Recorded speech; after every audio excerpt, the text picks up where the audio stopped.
Então, eu mais uma vez agradecendo a presença do prefeito, do cônsul aqui, né?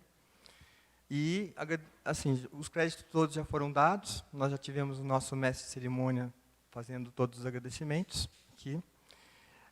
Então, eu quero agradecer, em especial, todos os presentes, né? Todas as pessoas que estão aqui, palestrantes e não palestrantes, e principalmente os representantes dos círculos italianos aqui da nossa região do sul de Minas, né? Essa mesa que está abrindo o evento, né? Ela se chama, né, no caso, a mesa Políticas Migratórias na Segunda Metade do Século XIX, Expansão da Cultura Cafeeira e Migração Italiana nas Zonas de Fronteira de Minas Gerais, né? O título maior seria a Saga da Migração Italiana em Minas Gerais. Quando nós começamos a pensar, formular esse seminário, nós pensamos, bom, né, o ano passado nós fomos em Belo Horizonte, e em Belo Horizonte tinha-se até então o conhecimento, né, de entrada de imigrantes pela zona de fronteira com o Porto do Espírito Santo e pelo Porto com o Rio de Janeiro. Até então havia certo desconhecimento dessa imigração que veio, né, pela zona de fronteira com São Paulo pelo Porto de Santos. Então, esse seminário, ele é um seminário que a gente montou com as zonas de fronteira. Tem aqui representantes, né, da zona de fronteira do Juiz de Fora, no caso, aqui, a Grisende, né, da zona de fronteira do Espírito Santo, a Sandra Nicoli. Temos aqui, né, a honra de estar com a gente um representante de São João da Boa Vista, que, né, na maior parte dos imigrantes italianos de Andradas veio das fazendas de café do Oeste Paulista, principalmente do município de São João da Boa Vista, que é o reitor Artem, que eu vou anunciar adequadamente daqui a pouco. E, né, além de São João da Boa Vista, pontuando também que vieram de Espírito Santo do Pinhal. Então, né, e aqui, eu aqui representando também Andradas, né, uma zona de fronteira de Minas com São Paulo, com essa conexão com o Porto de Santos. E essa primeira mesa, nós vamos falar, então, dessas políticas públicas, né, que trouxeram o imigrante para essa nossa região. Eu acho que eu vou primeiro dar essa parte introdutória, para depois convidar os outros dois componentes dessa mesa da manhã, né? Então,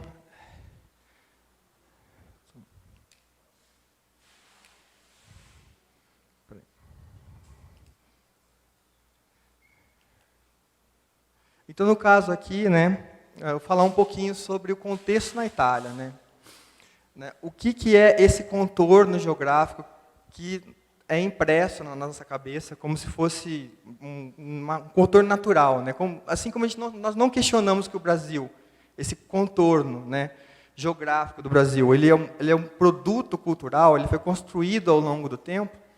Nós também, às vezes, não nos questionamos, esquecemos que esse contorno da Itália, mas talvez os italianos tenham isso mais claro, porque o processo de unificação e integração do território foi mais tardio, no final do século, né, no século XIX.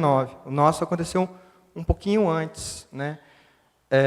Já no Brasil colônia, há uma certa integração territorial, e depois, na independência, né, isso é consolidado. Então, trazer um pouco para a mente do público aqui, né, em geral, que a Itália nem sempre foi esse contorno, um Estado-nação, esse contorno geográfico que a gente tem na cabeça, né? Que é esse contorno aí, né? Aqui, falando um pouco desse processo de unificação, né? O que você tem, né, antes de 1861? Você tem, acho que dá para chegar aqui, né? Você tem uma península, que é a Península Itálica, um território geográfico, composto, 1848, desculpa, composto por inúmeros principados, ducados, repúblicas, né? Você tem uma realidade regional diversificada, né, fragmentada na Península Itálica, cada região com um dialeto, com costumes, com sistemas de governo diferentes dos outros, né? E em 1848, na Sardenha, né, por iniciativa do Vítor Emanuel II, é iniciado o processo de unificação em Turim, que foi a base, né, desse processo de unificação. O Vítor Emanuel II, ele era da Casa de Saboia, né?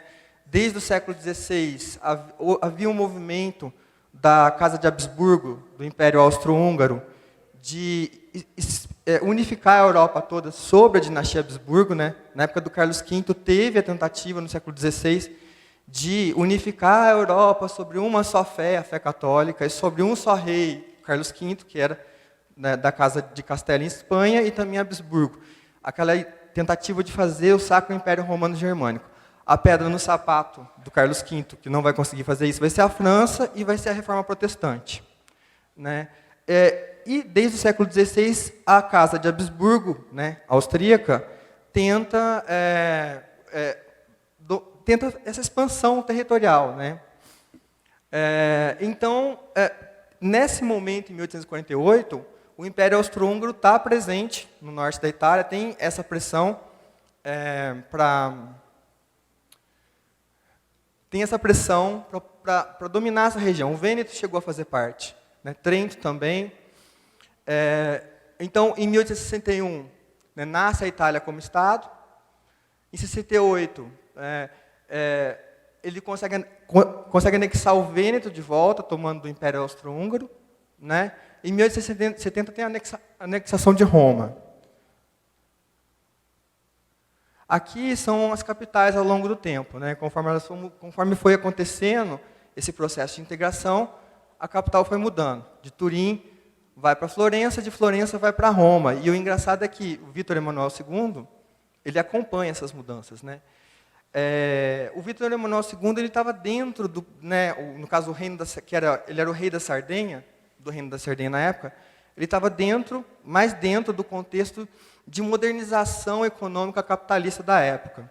Então, era um sonho integrar o território da Península Itálica e estabelecer uma rede de comunicação entre as diversas regiões e fazer mais duas medidas. Unificar uma moeda, né, em um só território e padronizar os pesos e medidas, né? Então, com estradas integrando todo o território, uma moeda única, um governo único e padronização de pesos e medidas, você tem um desenvolvimento das atividades comerciais, das relações comerciais entre todas essas regiões da Península Itálica muito maior e muito mais eficiente. Então, um pouco da expansão italiana tem a ver também com esse movimento capitalista, né, que estava mais avançado na Sardenha, né? E pelo Vítor Emanuel II né, da Casa de Saboia ser anti-Habsburgo, ele vai ter o apoio de duas grandes potências inimigas dos Habsburgo, que era a Inglaterra e a França, no primeiro momento. Então, esse é o contexto do processo de unificação, né? Começa em 1848, termina nos anos de 1870, do século XIX. Aí é um pouco como é que era esse contexto, né? Aqui dá para ver o Reino da Sardenha, a área de influência do Império Austro-Húngaro, as regiões como é que eram nessa primeira fase. Aqui todo o processo, depois eu posso passar, não vou falar, de expansão. Aqui a coluna do Garibaldi, né, e das campanhas das tropas do Piemonte, os movimentos como é que foram, né, das tropas durante o processo de unificação. Aí as várias fases de unificação até a Itália se tornar, inclusive, uma potência colonial, com possessões na África. E a Itália hoje, né? A Itália como nós conhecemos hoje, o carimbo na nossa cabeça que nós temos, que antes de 1848 não existia, né? O interessante de olhar essa história da Itália, a gente pensa, nossa, nesse processo de unificação, durante as guerras, é que aconteceu a grande imigração.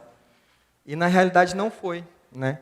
Na realidade, a grande imigração acontece depois da Itália ter se unificado, né? Ela acontece nos anos de 80 e 90. Né? Ela é um processo do avanço da economia capitalista, do sistema capitalista, sobre aquela realidade ainda um pouco medieval, né, da Itália. Então, por exemplo, no norte vai ter uma mecanização grande, principalmente no Vêneto, uma mecanização agrícola, né? Essa mecanização agrícola vai gerar desemprego, por um lado, por outro lado, vai fazer com que os pequenos proprietários não tenham como concorrer com os maiores que têm maior quantidade de capital, que têm como investir em máquina e reduzir o custo de produção. Esses pequenos proprietários vão se endividar. Em geral, esse endividamento se dá com os proprietários maiores e eles acabam perdendo as terras para os proprietários maiores, com maior poder aquisitivo. E acaba acontecendo nesse processo de endividamento um processo de reconcentração de terra, né? Vai acontecer como consequência um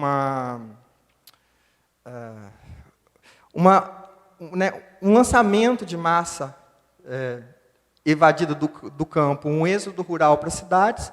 Parte dessa população desse êxodo rural vai ser absorvida pela indústria nascente na Itália, mas vai ter uma grande quantidade de população, né, evadida do campo nas cidades, que vai se tornar um problema social.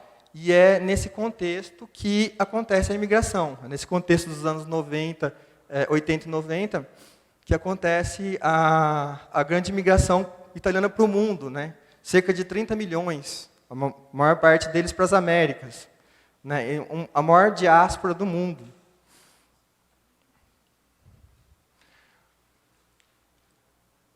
Aqui nós já falamos um pouco sobre isso.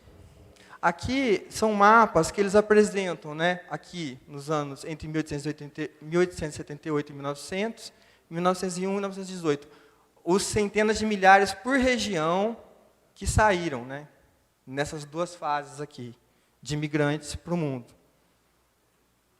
Aqui é um mapa que, né, mostra um pouco do comércio desde do Renascimento comercial, cultural, urbano na Itália, até o século XVIII, XIX, né, mostra que sempre a centralidade e o peso estratégico dos portos de Gênova e Veneza, né? No caso, portos que foram importantes também na saída de imigrantes.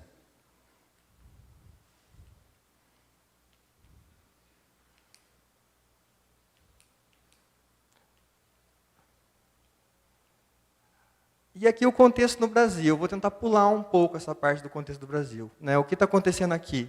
Aqui está acontecendo uma pressão desde os anos de 1850. Né? Ela começa nos anos de 1830, mas ela se intensifica com a extinção do tráfico em 1850 para acabar com a escravidão. No caso, uma impressão da Inglaterra. Né? Para quê? Para que o Brasil se converta de uma mão de obra escrava em um país de mão de obra livre. Como escravo não ganha, escravo não forma uma sociedade de consumo. Então, eu ter um trabalhador livre, assalariado que ganha, ele é capaz de se converter em uma sociedade de consumo. Como a Inglaterra, nesse momento, está passando por uma segunda revolução industrial, era interesse dela que houvesse o fim da escravidão, para que o Brasil se convertesse numa sociedade de consumo. E aí a questão é, como é que vai ser quando acabar a escravidão? Os escravos vão embora? Nós vamos trazer europeus? Não vamos trazer europeus? Tem uma série de teorias racistas que acabam fazendo com que a elite brasileira da época acabe escolhendo pela imigração europeia em relação ao aproveitamento da mão de obra do ex-escravo. Né?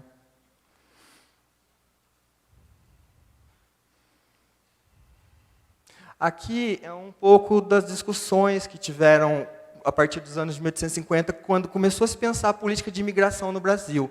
Esse é o Wakefield. Ele é um inglês, certo? Ele fez um projeto de colonização da Austrália e da Nova Zelândia. E ele pensa, nesse projeto de colonização, como manter o imigrante que está ali trabalhando para o capitalista, para o empresário. Então, ele monta uma teoria muito interessante, que é a teoria do preço justo, ou do sufficient price, né, preço suficiente também, ou traduzido como preço justo no Brasil. Que a terra ela devia ser cara o suficiente para o imigrante pobre não poder comprar, mas acessível ao capitalista. Ou seja, ela tinha que estar fora do alcance desse imigrante, para ele ter que vender a mão de obra dele para o capitalista, mas ela tinha que estar acessível ao capitalista. E isso vai ser muito discutido nas assembleias, né, legislativas do Império. Essa era a forma que eles pensavam. Bom, nós temos que elevar o preço da terra no Brasil para ela ficar fora do acesso do ex-escravo ou do imigrante, né?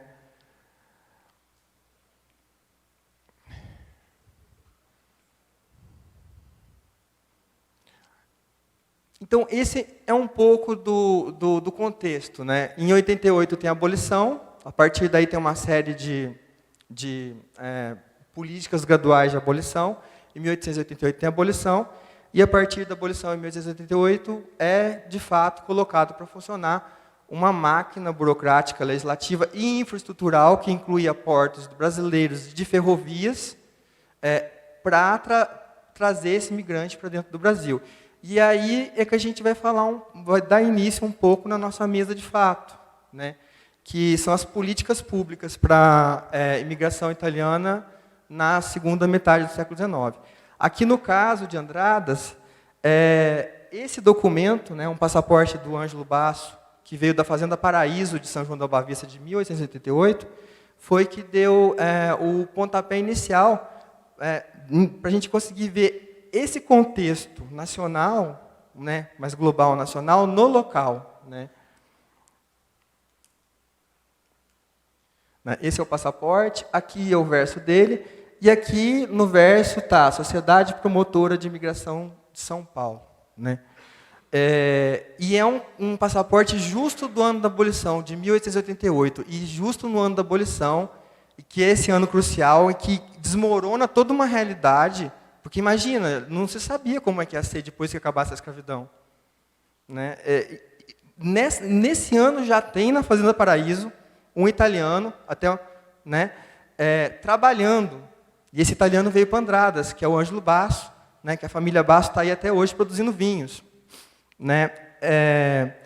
E aí esse carimbo no verso ele chamou muita atenção, porque quem funda a Sociedade Promotora de Imigração é uma figura chamada Martinho Silva Prado, que teve por trás de todo o desenvolvimento da máquina legislativa, burocrática e infraestrutural, que promoveu a imigração italiana, principalmente, não só a italiana, mas principalmente a italiana. Então, a partir daí, a questão quando a gente começou a fazer a pesquisa em Andradas era: há um volume grande de imigrantes italianos vindos de São João da Boa Vista, de Espírito Santo do Pinhal também, mas principalmente de São João da Boa Vista. Como São João da Boa Vista conseguia tanto imigrante? Porque no Círculo aqui nós temos uma lista de 450 sobrenomes. Nós não conseguimos pesquisar a origem de todos ainda, mas 450 sobrenomes saídos, né, dessa fronteira aqui de São Paulo é muita coisa. Quem é que abriu a entrada do imigrante para essa região, aqui da zona de fronteira? E aí nós pensamos, bom, eu acho que em São João da Boa Vista é que está a elite que abriu essa porta da entrada do imigrante, né, para as fazendas de São João. Esse grande contingente de imigrantes de São João, aqui dessa zona de fronteira, que transbordou aqui para o nosso município, né, que compõem a população de imigrantes italianos de Andradas e de várias outras cidades aqui do sul de Minas. Então, esse é o Ângelo Basso, o dono do passaporte. Essa lista de bordo aqui é uma lista de bordo em que veio a família Casarotto. No final dela está o contrato do governo provincial de São Paulo com a companhia Reumberto de Navegação. Né, é uma família que também está aqui em Andradas. E você vê ali, né, que no final, nessa parte circulada, né, traduzindo grosso modo, eles foram trazidos com subvenção, né, de verbas do governo da província de São Paulo para trabalhar exclusivamente na lavoura. Então, tem essa condição no final do contrato. Não é para trabalhar em outra coisa, é para trabalhar na lavoura. Então, e onde é que vem parar esse imigrante venha parar aqui em São João da Boa Vista, e de São João da Boa Vista vem a família Casaroto para Andradas.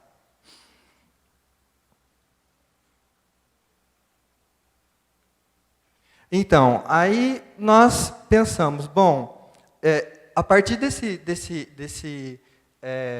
carimbo, nós já fiquei desconfiado da presença do Silva Prados como contato político aqui na região para a trazida do imigrante. Depois, eu acabei achando um artigo de 1896, do Pedro de Santos Lemos, que está citado ainda na frente, né, de 1896, e ele falando da presença do Martinho Prado na fazenda do Barreiro, do Agostinho José Junqueira, em Poços de Caldas. Mas eu pensei assim, não faz sentido a família Junqueira ser essa conexão, sendo que a maior parte dos imigrantes está em São João.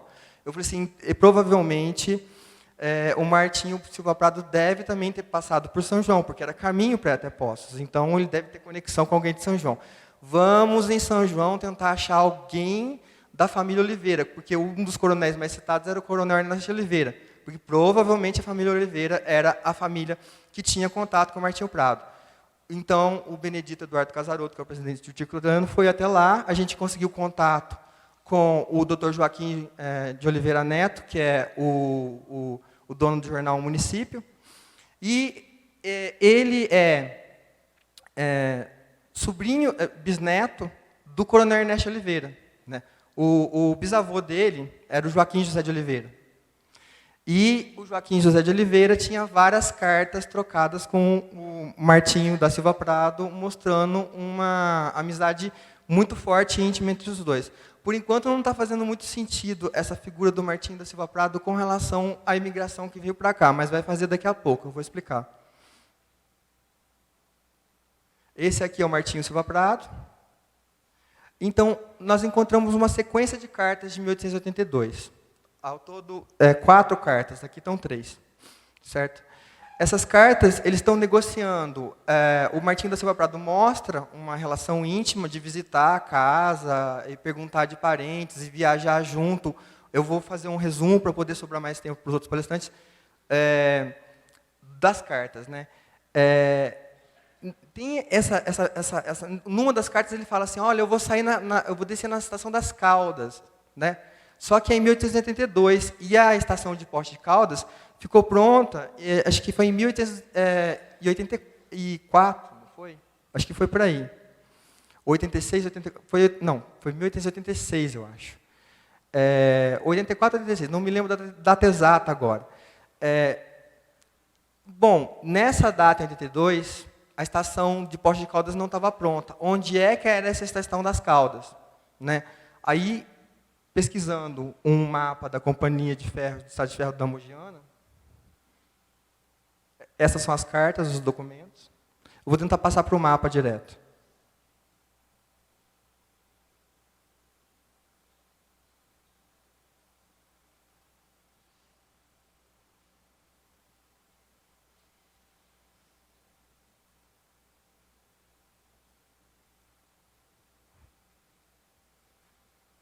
Então, esse mapa é um mapa da província de São Paulo, do engenheiro-chefe da Companhia de Estrada de Ferro Mogiana. E aí estava, do lado do nome, povoado de Cascavel, Estação das Caldas. Então, a Estação das Caldas ficava no povoado de Cascavel, que era Aguaí, hoje. Né? Então, eles desciam ali, os turistas, já tinham um turismo nas águas termais nessa época, desciam ali em Aguaí, e iam depois a cavalo ou de carroça até Poços de Caldas, para visitar as águas sulfurosas. E aí o Martinho da Silva Prado está negociando com o Joaquim José de Oliveira a extensão de um ramal de Aguaí até Poços de Caldas, passando por São João da Boa Vista. E o sinistro, né, o seguro de sinistro para a construção dessa ferrovia seria pago com hipotecas de escravos. Aí ele questiona se os banqueiros vão aceitar ou não hipotecas de escravos por causa do movimento abolicionista, que estava intenso na época já. E aí, em uma das cartas, ele fala que o presidente de província da época era incompetente, porque ele deixou os escravos falarem mais de 24 horas com os abolicionistas estudantes do Largo de São Francisco, e que, dando os mais torpes conselhos, matem seus senhores, violentem suas filhas, se as tiver, e que teve que trazer de volta os escravos, deu um trabalhão. Então, você vê que ele, nesse contexto grande imigração, pré-abolição, já está, né, tendo esse contexto da abolição. Então, essa elite, o Martinho da Silva Prado já está articulando, nessa época, um monte de políticas públicas e uma infraestrutura para trazer esse imigrante. O movimento abolicionista nessa época já está efervescente. Acaba que o banco acaba aceitando os escravos como base de garantia de crédito para a ferrovia, desde que não ultrapassasse um conto de réis por cabeça. Então, aqui mostra um pouco da linha tronco. Nesse mapa aqui, não dá para ver direito, talvez, mas a linha entre o povoado de Cascavel e Poços de Caldas, passando por São João, ainda está tracejada. E, na legenda, o tracejado é projeto em execução, ainda não pronto, né? E aqui é um pouco da conexão da Mogiana com as outras áreas. Aí, agora, nós vamos tentar estabelecer a relação do Martinho Prado e da Mogiana com a imigração. Quem era a família Silva Prado? A família Silva Prado sempre foi uma família poderosa, desde o século XVII, ligada ao negócio de açúcar e de milhares. Nos anos 40, eles vão migrar para o negócio do café. O Antônio Prado, que era o filho mais velho, vai ficar com as fazendas perto de Mojimirim. E o Martinho Prado, que era o filho mais novo, vai fazer a expansão de Mojimirim até Ribeirão Preto. As primeiras terras de café de Ribeirão Preto, quem abre é o Martinho Prado. As terras do Antônio Prado, do Martinho Prado, chegaram a ter milhões de pés de café. O Antônio Prado fundou a Companhia Paulista de Estrada de Ferro e foi presidente dela até 1896. O Martinho Prado, o Antônio Prado e o pai, o Barão de Guape, os três juntos detinham uma fatia imensa das ações da ferrovia mogiana. Então, ele tinha poder para mandar a ferrovia mogiana e como se não bastasse, eles sempre tiveram em 3 ações, os Prado, os 2 irmãos, o Martinho e o Antônio. Sempre tiveram por trás da assinatura das leis de abolição. Eles estavam a fim de acabar com a abolição. Eles estavam pró-fim da escravidão e pró-trabalho livre. A outra coisa, sempre tiveram por trás de ferrovia e sempre tiveram por trás de café. Como se não bastasse, o Antônio Prado fundou um banco, que depois virou o Banco Cominde, que emprestava dinheiro para os fazendeiros aqui do Oeste Paulista. E eles montaram uma empresa de importação e exportação de café chamada Prado e Chaves, no Porto de Santos, que detinha uma fatia significativa das importações e exportações de café. E o Martinho Prado, desde os anos 60, está fazendo experiências de imigração. Ele começou com a Sociedade Auxiliadora de Imigração, que juntava a nata da elite paulista, tentando conseguir subsídio. Tentou alemães, tentou americanos e tentou italianos. Desde os anos 60 do século XIX, eles já estão sabendo, né, tem a extinção do tráfico nos anos 50, nos anos 60 eles já começam a montar isso. O Martinho Prado funda a Sociedade Promotora de Imigração em 1886, o mesmo ano da abertura do ramal, agora eu lembrei a data, o mesmo ano da abertura do ramal da estação de Estrada de Ferro em Poços de Caldas.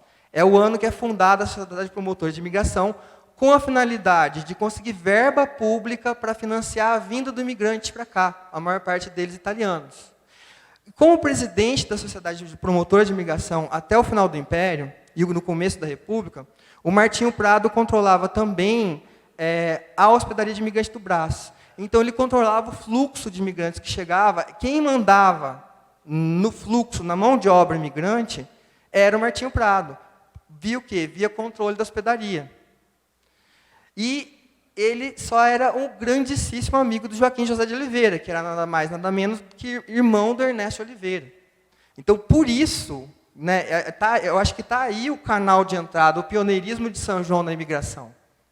A relação do Joaquim José de Oliveira com o Silva Prado, que só detinha os melhores e maiores negócios de ferrovias, de café, donos de bancos e de importadora e exportadora de café no Porto de Santos. Só isso.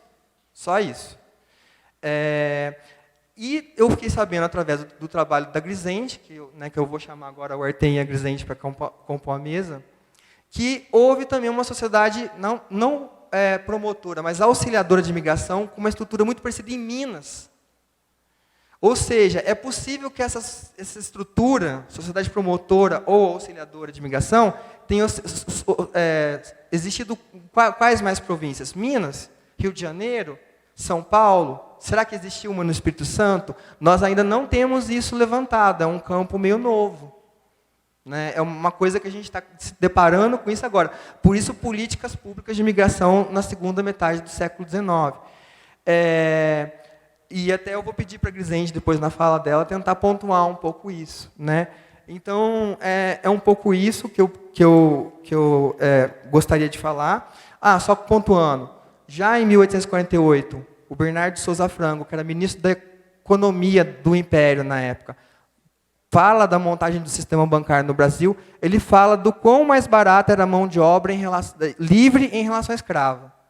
Né? Naquela época, em 1848, ele faz a conta do custo do escravo por dia e para aquisição em relação ao trabalhador livre na Europa. E ele chega à conclusão que o trabalho livre é mais barato do que o trabalho escravo.